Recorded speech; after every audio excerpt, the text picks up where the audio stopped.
Hey guys, this is Albert here from Cosmos Creatives. I'm going to share with you 5 things that you can do, or 5 ways you can be more creative, that people perceive you as a more creative person. Number 1 is asking the right questions. So ask the right questions. Now, when it comes to creativity, one of the things that I've realized with becoming more creative is asking questions to clarify.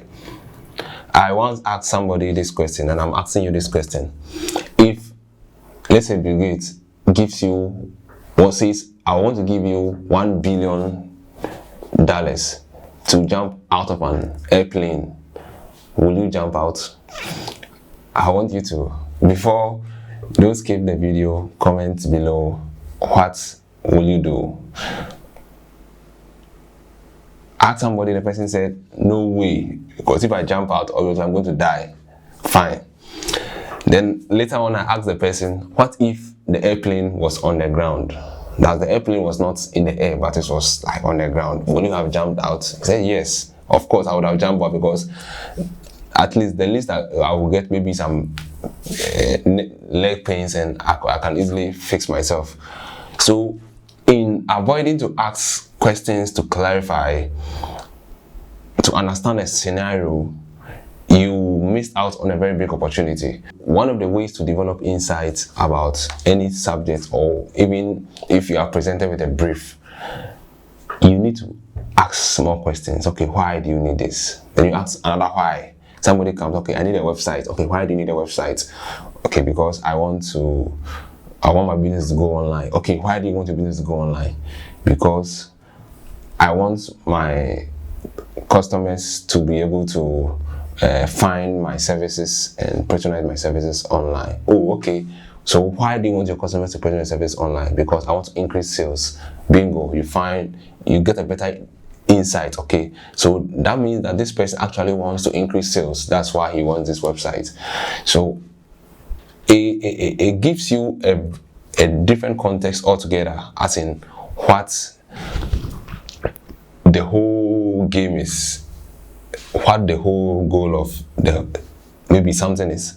So to become more creative, ask the right questions, and this is very, very key in design. The next way to become more creative is to read, to expand your knowledge. Now, reading is very key if you want to be more creative. Read on other subjects, and also read about subjects that are also related to your field.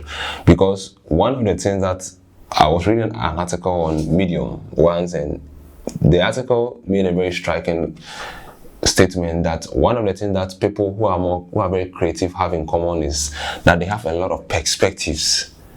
It's like they can switch and put themselves into somebody's shoes and see things from this angle, and that same person can switch and see things from this angle.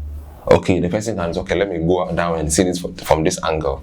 So a lot of perspective, and there's no better way to develop a lot of perspective than to read articles, read books by great minds. Kind of that rubbing of minds helps you expand your mind, helps you develop more kind of diverse way of thinking, and this will help you become more creative. Number 3 is to generate a lot of ideas. Now, a lot of people, when they are doing creative work, or let's say you are designing, or maybe you are doing photography or whatever, they just go with the first ideas. That's the worst thing to do, because sometimes you have to even question your first idea, go further. Okay, what if? So by generating more ideas, you will know that, okay, now I have exhausted all the options, at least for now, and I know that if it doesn't work, it's not because I didn't exhaust all the options. So you have to generate a lot of ideas. Like if you are doing a website or a mobile app, do a lot of sketches, different layouts. Okay, will this work, and put them all together and try to find out which one will work best. even in looking for visual references for something, just don't look at one place. Get different, go to different places, generate a lot of ideas, and now which one, based on the goal of the project, the objectives of the project, the theme of the project, which one works best, which one works best. So generating a lot of ideas will make you at least appear more creative in the eyes of your client, because your client is going to look at your final piece and say, wow, I like that. Not because you are a genius, but because you've looked at a lot of options and you selected the best out of them and present to the client.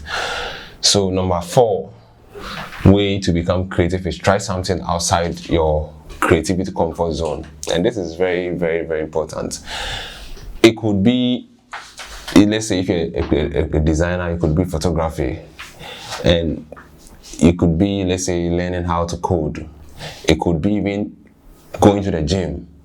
You get it? Try something, and one of the things that I've personally realized in my personal life is that I started off in graphic design and I started learning other stuffs.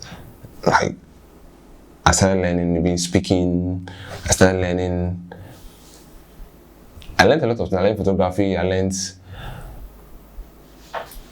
recently I started going to the gym, and I realized that a lot of things in life are actually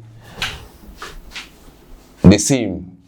No matter how, that principle of consistency in design also applies to consistency in, let's say, working out.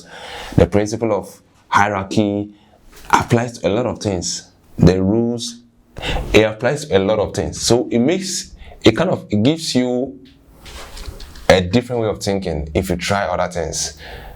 So if you can go for skydiving, you can do things that, okay, let me try that, and come back to your creative work, and you'll see that you have a more better, and you think much more clearer. So try something outside your comfort zone to become more creative. So the last and final one is to develop an idea toolbox. And the way I personally do that is every morning before I start working, I go to 99 Designs. I think that is what I use. So on 99 Designs, I go to recent wins. And recent wins, I just kind of check out what are the recent wins. And over here, I learn a lot. Sometimes even the use of colors. And I try to find out, okay, what did this designer do? Looking at this Christmas card, for example, I'm like, okay, let me look at it. Well, okay, what is different about this? And sometimes I even try to analyze what other designers did and why this design in particular was chosen as the winner, and what I would have done differently. So whilst I'm looking at this, I'm also picking up visual vocabulary. So visual vocabulary is sort of a unique style that applies to specific projects. For example, this guy used some organic shapes behind these elements, that organic flow and these bright colors. This is a visual language, you get it. So I put it in my mental toolbox. There are a lot of things to learn from here. Even this is a podcast logo, and the simplicity of this, the use of a silhouette, like a landscape background, and that textured, putting a texture on this, the challenge podcast, kind of, these are all visual languages and visual vocabulary. So I try to pick them, and the use of this border, why did they use the border, sort of. These are all visual language that the more you look at great design, the more you learn from it. These are all visual languages. Sometimes I look at them, and every day I do it. I try to pick at least 5. So by the end of the year, I have like thousands of visual languages in my mental toolbox, and this helps me in whenever I'm faced, like I have to generate ideas, I have to do something quickly.